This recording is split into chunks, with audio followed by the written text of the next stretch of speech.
First thing you guys want to do when changing the oil on any kind of bike, any kind of machine, is warm it up. So I'm gonna give it a start up here. Let it warm up nice and good. So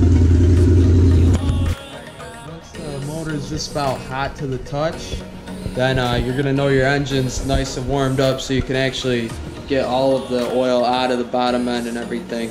So here we go to actually pulling the drain plug off.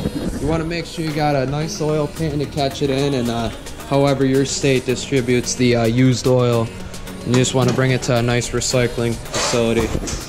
So on this V-Rod, it takes a 17 millimeter socket for the drain plug there, and then the oil filter, which you should be able to twist off by hand. So I'll just do that real quick and get good.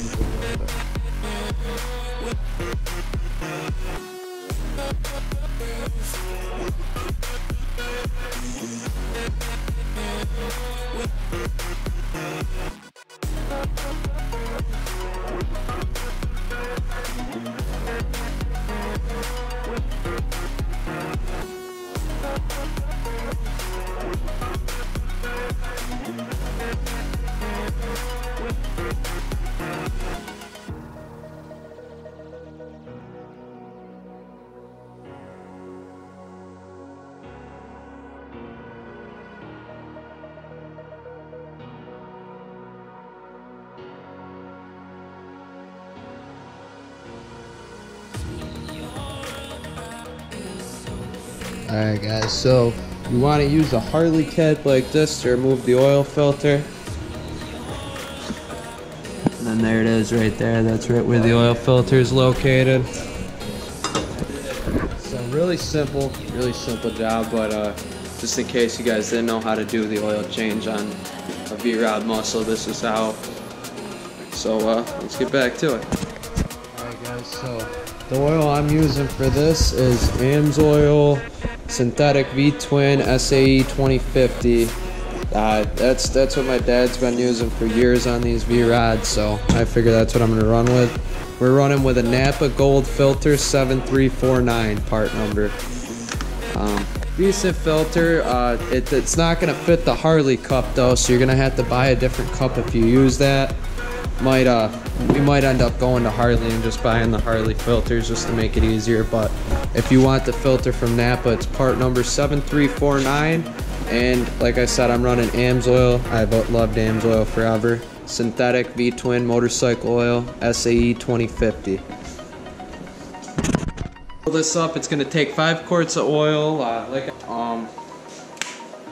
so it takes 5 quarts on the dot, calls online. But I always like to start them up and check them just to see.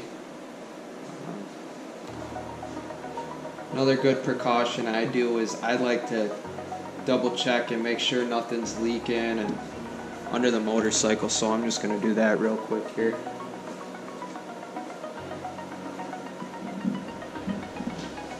We're good to go, nothing's leaking up. So I'll hit it with the time lapse for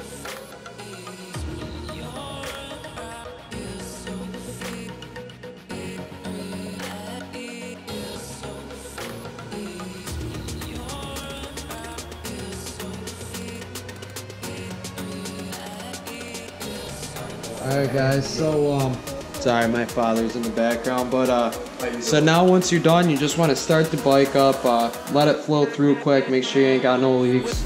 Once again, I'm a little OCD with that. Check your dipstick level, and you'll see